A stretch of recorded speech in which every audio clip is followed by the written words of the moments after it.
Hello friends, आपका फिर से एक बार स्वागत है हमारे यूट्यूब चैनल पे। और दोस्तों, आज फिर से हम आपके लिए बहुत अच्छी वीडियो लेके आए हैं जो कि डिपेंड है। आज की जो हमारी वीडियो है ये हमारी जो है वो डिपेंड है ब्लॉक इनहेरिटेंस के ऊपर। जी, ब्लॉक इनहेरिटेंस क्या होता है और एनफोर्स क्या होता है।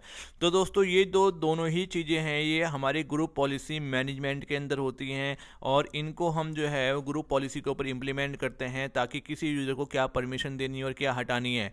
तो दोस्तों, अगर अभी तक आपने हमारे यूट्यूब चैनल को सब्सक्राइब नहीं किया है तो आप अपने यूट्यूब पर जाएं और यहां पर रोहित स्पेस सानू स्पेस नेटवर्किंग को सर्च करें और हमारे चैनल को आज ही सब्सक्राइब करें ताकि हमारी लेटेस्ट वीडियो आपके पास तक सबसे पहले पहुंचे।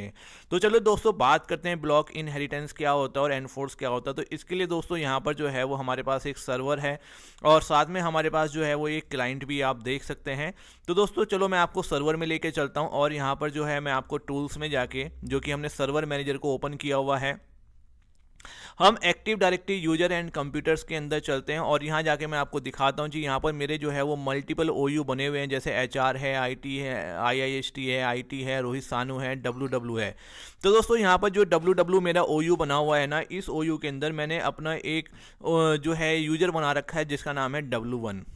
और चलो दोस्तों, मैं आपको दिखा देता हूँ जी। मैं अपने क्लाइंट पे जो है वो W1 से ही क्या है लॉग इन हूँ। ठीक है, यहाँ पर आप देख सकते हैं मैं W1 से जो है ना वो लॉग इन हूँ और दिस पीसी की प्रॉपर्टी जाके मैं आपको दिखा सकता हूं जी। मैं जो है वो yamuna.com का यहाँ पर मेंबर हूं, डोमेन से कनेक्टेड हूं।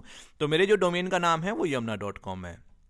अब चलिए दोस्तों, हम इस WW के ऊपर जो है वो कुछ पॉलिसी लगाएंगे। तो हम सर्वर मैनेजर के अंदर ही हैं। अगर आपका सर्वर मैनेजर ओपन नहीं हो रहा है तो आप यहाँ पर स्टार्ट मेन्यू में जाके यहाँ से सर्वर मैनेजर को ओपन कर सकते हैं।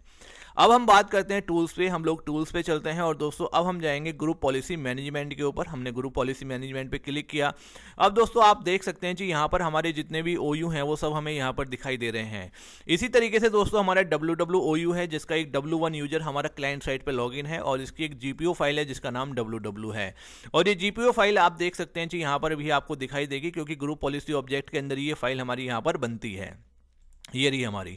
तो दोस्तों अभी हमें अगर ये देखना है जी, हमारी जो WW ऑब्जेक्ट फाइल है इसके ऊपर कौन कौन सी पॉलिसी लगी हुई है, तो हम WW पर क्लिक करेंगे और इसके जो राइट हैंड साइड में आ रहा है ना, यहाँ पर देखो हम सेटिंग में जाएंगे। तो दोस्तों आप देख सकते हैं यहाँ पर हम सेटिंग में पहुंचे तो आप देख सकते हैं not setting defined, not setting defined जी। यहाँ पर कोई भी पॉलिसी जो है वो हमने इंप्लीमेंट नहीं की है। अभी तक कोई भी पॉलिसी जो है वो इस OU के यूजर के ऊपर इंप्लीमेंट नहीं की हुई है। ये नॉर्मल यूजर्स हैं, जैसे चलते हैं वैसे ही चलेंगे, कोई भी हमने अलग से इनकी सेटिंग नहीं की है। तो दोस्तों अब मैं आपको दिखाना ये चाहता हूं कि अगर जैसे कि हमारा ये डोमेन नेम है yamuna.com और इसकी भी अपनी एक ऑब्जेक्ट फाइल है डिफॉल्ट डोमेन पॉलिसी। अगर दोस्तों मैं यहां पर कोई भी चेंजेस करता हूं तो वो सभी चेंजेज नीचे जितने भी OU बने हुए हैं उन सभी यूजर्स के ऊपर अपने आप से इंप्लीमेंट हो जाएगी, चाहे उस OU के ऊपर आपने कोई भी पॉलिसी लगाई है या नहीं लगाई है। एक बार फिर से समझें, अगर कोई पॉलिसी मैं डिफॉल्ट डोमेन पॉलिसी पर जाके कोई भी मैं पॉलिसी लगा देता हूं, मैं इसको राइट क्लिक करके एडिट करके यहां से कोई भी पॉलिसी अगर इंप्लीमेंट कर देता हूं तो वो जो मेरी परमिशन है या वो जो मेरी पॉलिसी है वो नीचे सभी OU के लिए इंप्लीमेंट हो जाएगी, चाहे उस OU के अंदर कितने भी यूजर्स हों। ठीक है, तो फिर ये डिफाइन नहीं करता कि जैसे कि अगर मैंने यहाँ पर पॉलिसी लगाई और ये WW के ऊपर कोई भी पॉलिसी नहीं लगी हुई है तो फिर इसका ये मतलब नहीं रहता कि भाई WW के ऊपर वो पॉलिसी लगी है या नहीं लगी है। अगर मैंने कोई पॉलिसी डिफॉल्ट डोमेन पॉलिसी के ऊपर इंप्लीमेंट कर दी, कुछ भी मैंने यहाँ पर एडिट कर दिया, तो फिर वो WW वाले यूजर जो हैं, W1 जो यूजर है उसके लिए भी वो पॉलिसी क्या हो जाएगी, इंप्लीमेंट हो जाएगी। तो ये सब हम कर सकते हैं। तो दोस्तों आज हम आपको यही करके दिखाएंगे कि अगर मैं कोई पॉलिसी यहां पर लगाता हूं तो वो WW के अंडर में जो एक यूजर है W1, क्या उसके ऊपर इंप्लीमेंट होगी या नहीं होगी। चलो उसके ऊपर बात करते हैं। अब दोस्तों यहाँ पर जो है जैसे कि ये yamuna.com आप देख रहे हैं, इसके नीचे सिर्फ एक ही ये जो ना ऑब्जेक्ट फाइल आ रही है। तो आप यहाँ पर ग्रुप पॉलिसी ऑब्जेक्ट फाइल के अंदर कोई नई फाइल भी बना सकते हैं और उसको भी अटैच कर सकते हैं। जैसे यहाँ पर मैंने अपनी कोई माई GPO के नाम से जो है एक नई फाइल बना ली है और मैं इस फाइल को अब यहाँ से yamuna.com पर लिंक करना चाहता हूँ मेन पे। तो मैं yamuna.com पर राइट क्लिक करूँगा, लिंक एन एग्जिस्टिंग GPO, और यहाँ से मैं इस फाइल को सेलेक्ट कर लूँगा। अब दोस्तों चाहे मैं पॉलिसी इस फाइल के ऊपर लगाऊं जो डिफॉल्ट डोमेन पॉलिसी है, और चाहे मैं माई GPO के ऊपर अपनी जो है कोई भी पॉलिसी को एडिट करूं, ठीक है, क्योंकि दोनों ही yamuna.com के अंडर में है। तो इन दोनों में से मैं किसी भी फाइल को एडिट करूं, वो पूरी पॉलिसी आपके सभी OU के लिए इंप्लीमेंट होगी। सभी OU पर जो है वो पॉलिसी अपने आप से लग जाएगी, आप उसे रोक नहीं सकते। तो चलो दोस्तों, मैं एक पॉलिसी यहाँ पर आपको लगा के दिखाता हूँ कि जैसे कि अगर मैं अपने क्लाइंट में जाता हूँ तो आप देख सकते हैं कि दिस पीसी में अभी जो है इसकी वो ड्राइव आपको यहाँ पर शो हो रही हैं कि भाई हमारे पास सी ड्राइव है, डी ड्राइव है और ई ड्राइव है, ये आपको शो हो रही हैं। और यहाँ पर साथ में जब भी आप दिस पीसी पे क्लिक करते हैं तो यहाँ भी आपको दिखाई देती हैं सी ड्राइव और ई ड्राइव है। अब दोस्तों हम क्या करेंगे कि यहाँ पर चलकर हम जो है वो yamna.com का जो अपना जीपीओ है, माई जीपीओ, इसके ऊपर हम एक पॉलिसी लगाते हैं कि भाई जो माई कंप्यूटर के अंदर ड्राइव दिखाई देती हैं वो सभी ड्राइव क्या हो जाएं, हाइड हो जाएं। और फिर देखते हैं वो पॉलिसी जो है वो www जो OU है उसके अंडर का जो यूजर है W1 क्या उसके ऊपर इंप्लीमेंट होती है या नहीं होती है। जैसे कि हमने आपको दिखाया है कि www के ऊपर अभी कोई भी पॉलिसी डिफाइंड नहीं है। तो चलो दोस्तों, हम जो है वो माई जीपीओ पे जाते हैं और यहाँ भी कोई पॉलिसी डिफाइंड नहीं है। तो हम क्या करते हैं, माई जीपीओ पर राइट क्लिक करते हैं और इसको एडिट कर देते हैं। एडिट करने के बाद हम यूजर कॉन्फ़िगरेशन में जाते हैं, पॉलिसीज में जाते हैं और एडमिनिस्ट्रेटिव टेम्पलेट्स में जाते हैं, उसके बाद विंडोज़ कंपोनेंट में। और जैसे कि आपको पता है कि यहाँ पर फिर हमें फाइल एक्सप्लोरर में जाना होता है। इसके बाद आप देख सकते हैं कि यहाँ पर जो है वो हमें दिखाई देगा hide these specified drive in my computer. आप इसे राइट क्लिक करेंगे और यहाँ से एडिट करेंगे। इसके बाद आप यहाँ पर इनेबल कर देंगे और यहाँ से हम अप्लाई करेंगे और ओके करेंगे। ठीक है, अब मैं इसे यहाँ से जो है वो क्लोज कर देता हूँ। ठीक है, अब दोस्तों मैं यहाँ पर आपको दिखा देता हूँ जी, मैं इसको यहाँ से जो है वो रिफ्रेश करता हूँ। तो देखो दोस्तों, अब जो माई जीपीओ है उसकी सेटिंग्स में जाके आप देख सकते हैं कि यहाँ पर जो है वो हमारी एक पॉलिसी यहाँ पर जो है वो लग चुकी है। आप देख सकते हैं यहाँ क्लिक करके कि भाई हमारी जो है hide the specific drive in my computer, ये पॉलिसी यहाँ पर इम्प्लीमेंट हो गई है। अब दोस्तों मैं आपको बताना चाहता हूँ कि जो पॉलिसी मैंने यहाँ पर yamna.com की जीपीओ फाइल पर लगाई है ना, ये पॉलिसी मेरे सभी OU के यूजर्स के लिए लगी है। जितने भी मेरे OU बने होंगे उनके अंदर जितने भी यूजर्स बने होंगे, आप किसी को भी लॉगिन करके देख सकते हैं, वहां पर जो है ये पॉलिसी अपने आप से इंप्लीमेंट हो चुकी होगी। तो चलो दोस्तों, अब मैं एक बार यहाँ पर आपको जैसे कि पता है कि हम यहाँ पर एक बार जो है वो CMD में जाके GP अपडेट को रन करेंगे, /force और हम यहाँ पर एंटर करते हैं।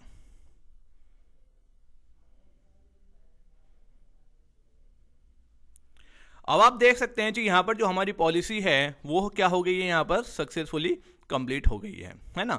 एक बार और हम अपडेट कर देते हैं। अब दोस्तों इसी तरीके से जो है अब हम लोग चलते हैं क्लाइंट में। हम क्लाइंट में आए और क्लाइंट में आने के बाद फिर से मैं एक बार जो है वो इसको यहाँ पर GP अपडेट चला देता हूँ। क्लाइंट में भी आपको GP अपडेट जो है वो चला देनी चाहिए, /force है ना।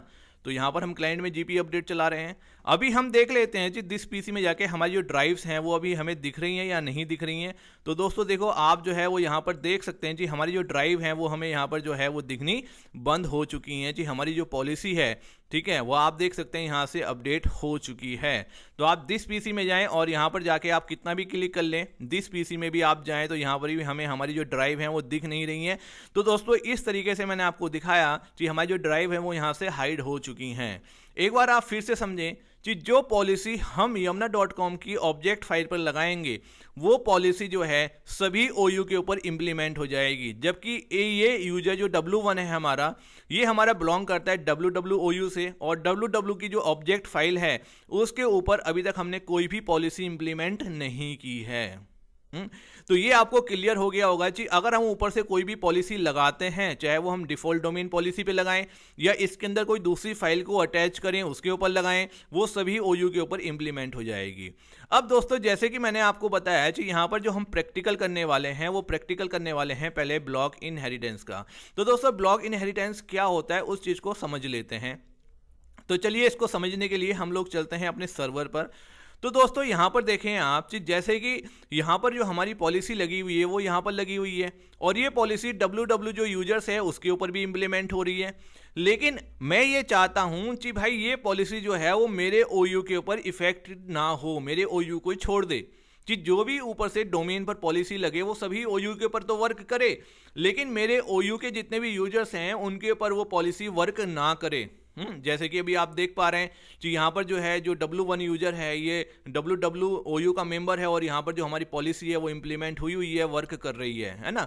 तो मैं चाहता हूँ कि भाई ये जो पॉलिसी लगी है हाई ड्राइव वाली, ये सभी पे काम करे लेकिन मेरे इस OU पे काम ना करे। तो दोस्तों इसके लिए मेरे को क्या करना होगा जी, www पर राइट क्लिक करना होगा और यहाँ से जो है आप देख रहे हैं ब्लॉक इनहेरिटेंस का ऑप्शन आ रहा है, मैं इसे यहाँ पर जो है वो क्लिक कर दूंगा। अब आप देखेंगे यहाँ पर एक ब्लू कलर का साइन आ गया। इसका मतलब ये है कि ऊपर से जब भी कोई पॉलिसी लगती हुई आएगी तो वो इस ओयू को छोड़ देगी, इस ओयू के ऊपर काम करना बंद कर देगी या इस ओयू के ऊपर काम ही नहीं करेगी। It's called block inheritance. मैं एक बार इसको रिफ्रेश करता हूं और रिफ्रेश करने के बाद फिर से एक बार जीपी अपडेट चलाता हूं। ठीक है, अब हम क्लाइंट में भी जाके जो है एक बार यहां पर अपडेट हो जाने दो, फिर हम क्लाइंट में जाके भी जो है एक बार जीपी अपडेट चलाएंगे। तो चलो एक बार दोस्तों अब हम चलते हैं क्लाइंट में और क्लाइंट में चल के जो है दोस्तों वो एक बार फिर से हम जीपी अपडेट आपको चला के यहाँ पर दिखा देते हैं। हमने जीपी अपडेट चलाया ताकि जो हमारी पॉलिसी है वो यहाँ पर क्या हो जाए, अपडेट हो जाए। तो दोस्तों देखो यहाँ पर हमारी पॉलिसी अपडेट हो गई है। अब हम दिस पीसी के अंदर चलते हैं और यहाँ पर आप देख रहे हैं कि हमारी जो ड्राइव है वो अब हमें यहाँ पर क्या होने लगी है, शो होने लगी हैं। तो दोस्तों इस तरीके से जो है वो हम ब्लॉक इनहेरिटेंस का यूज कर सकते हैं और आपको प्रैक्टिकल अच्छे से समझ में भी आ गया होगा। अगर नहीं आया तो मैं आपको एक बार फिर से समझा देता हूँ। अगर कोई पॉलिसी हम लोग जो है yamuna.com के ऊपर लगाते हैं, जो इसकी ऑब्जेक्ट फाइल है डिफॉल्ट डोमेन पॉलिसी या कोई दूसरी फाइल अटैच करके, तो वो सभी OU के ऊपर इंप्लीमेंट हो जाती हैं। लेकिन हम चाहते हैं कि वो पॉलिसी www के ऊपर इंप्लीमेंट ना हो, तो हम इसको जो है वो ब्लॉक इनहेरिटेंस में डाल सकते हैं, तो वो पॉलिसी जो है वो इस OU के ऊपर इंप्लीमेंट नहीं होगी। अब चलिए दोस्तों हमने ये तो सीख लिया कि कैसे नहीं होगी, लेकिन दोस्तों अब यहाँ पर जो हमारा दूसरा पॉइंट है वो है हमारा एनफोर्स। ये भाई हमारा जो एनफोर्स है ये क्या होता है। तो दोस्तों एनफोर्स के लिए भी चलो हम अपने सर्वर पर चलते हैं और हम देखते हैं जी भाई ये क्या चीज़ है। तो दोस्तों अब यहाँ पर जैसे कि हमने दिखाया कि ये पॉलिसी हमारी यहाँ पर वर्क नहीं कर रही है, हमें क्लाइंट में सब कुछ यहाँ पर जो है वो शो हो रहा है। तो अब दोस्तों ब्लॉक इनहेरिटेंस के बाद जो है एनफोर्स का मतलब ये है कि भाई ये जो है ये पॉलिसी हमने कहाँ लगाई है, माई जीपीओ पर लगाई है। अब माई जीपीओ पे अगर मैं राइट क्लिक करके यहाँ पर इसको एनफोर्स कर देता हूँ, इसको टिक कर देता हूँ, तो आप देखें यहाँ पर एक लॉक का साइन आ गया है ना। अब यहाँ पर टिक भी आ गया। तो इसका मतलब ये है कि अगर नीचे किसी OU ने अपने आप को ब्लॉक इनहेरिटेंस में डाल रखा होगा तो अब वो जो है ब्लॉक इनहेरिटेंस रहे या ना रहे, ये पॉलिसी अब उसके ऊपर भी इंप्लीमेंट हो जाएगी। मतलब समझ में आया? एक बार फिर से समझाता हूं। अगर आपने यहां से माई जीपीओ को एनफोर्स किया तो ये फोर्सफुली सभी के ऊपर इंप्लीमेंट हो जाएगी, चाहे वो OU जो है ब्लॉक इनहेरिटेंस का मेंबर हो या ना हो, उससे कोई फर्क नहीं पड़ता है। तो अब ये पॉलिसी यहां पे इंप्लीमेंट नहीं हो रही थी www पे, तो एनफोर्स करते ये पॉलिसी यहां भी क्या हो जाएगी, इंप्लीमेंट हो जाएगी। तो अब मैं से एक बार यहां से रिफ्रेश करता हूं। रिफ्रेश करने के बाद एक बार मैं यहाँ से जो है इसको जीपी अपडेट चलाता हूँ। आप देख सकते हैं यहाँ पर हमारा जो है वो जीपी अपडेट रनिंग में आ गया है। ठीक है, अब मैं दोस्तों क्या करता हूँ, यहाँ से जो है वो एक बार क्लाइंट में जाता हूँ और यहाँ पर देखो आपको अभी दिस पीसी में चीज़ें अभी आपको दिखाई दे रही हैं। तो मैं एक बार यहाँ से क्या करता हूँ, जो है जीपी अपडेट यहाँ भी चला देता हूँ। तो मैंने यहाँ भी एक बार जो है वो जीपी अपडेट चलाया और देखते हैं जी जीपी अपडेट चलाने से ही काम चल जाएगा या हमें इसको साइन आउट करके, ठीक है, लॉग इन करना पड़ेगा। तो देखें जीपी अपडेट हमारा चल चुका है। ठीक है, अब हम दिस पीसी को क्लिक करते हैं और आप देख रहे हैं कि यहाँ से जो हमारी ड्राइव है वो हमें दिखाई नहीं दे रही है हम दिस पीसी में, लेकिन देखो यहाँ पर अभी हमें दिखाई दे रही हैं। तो मैं दोस्तों यहाँ पर क्या करता हूँ कि एक बार जो है इसको राइट क्लिक करके और साइन आउट कर लेता हूँ। साइन आउट करने से जो हमारी पॉलिसी जो है ना वो एकदम से अपडेट हो जाती हैं। कभी कभी हमें रीस्टार्ट भी करना पड़ता है। अब आप देखें तो देखो अभी हमारा जो है वो यहाँ पर लॉगिन हो गया है। ठीक है, अब मैं दिस पीसी के अंदर जाता हूँ। अब देखो दोस्तों आप देख रहे हैं कि यहाँ पर जो हमारी ड्राइव्स हैं वो फिर से गायब हो गई हैं। अब मैं अगर दिस पीसी पे भी क्लिक करता हूँ तो नीचे भी जो हमारी ड्राइव है वो हमें दिखाई नहीं दे रही हैं। तो इस तरीके से जो है दोस्तों हम जो है वो एनफोर्स का यूज कर सकते हैं। ठीक है, एनफोर्स का मतलब है कि भाई अगर किसी OU ने नीचे अपने आप को ब्लॉक इनहेरिटेंस का मेंबर बना भी रखा है तो ये पॉलिसी अब उसके ऊपर भी क्या हो जाएगी, इंप्लीमेंट हो जाएगी। उसके ऊपर भी जो है ये पॉलिसी अब वर्क करेगी ही करेगी, 100% वो इसे रोक नहीं सकता। तो दोस्तों इस वीडियो में हमने जो सीखा वो हमने सीखा कि ब्लॉक इनहेरिटेंस क्या होता है, किस तरीके से वो काम करता है, एनफोर्सिंग क्या होती है। और दोस्तों हमने ये भी सीखा कि हम एक OU के अंदर, जैसे yamuna.com है ये भी एक यार पूरा OU ही है जिसके अंदर में सारे OU आते हैं। तो क्या हम एक OU के अंदर 2 ऑब्जेक्ट फाइल को ऐड कर सकते हैं? तो हम बिल्कुल कर सकते हैं, जो वर्क उसके ऊपर होगा। ठीक है, जो पॉलिसी यहाँ लगी है और यहाँ लगी है, चाहे वो किसी भी लगी हो, वो सभी OU के लिए क्या करेगी, काम करेगी। तो दोस्तों अगर आपको ये वीडियो अच्छी लगी हो तो आप हमारी वीडियो को लाइक करें, शेयर करें और दोस्तों साथ में हमारे चैनल को जो है वो सब्सक्राइब करना ना भूलें। Thank you for watching this video.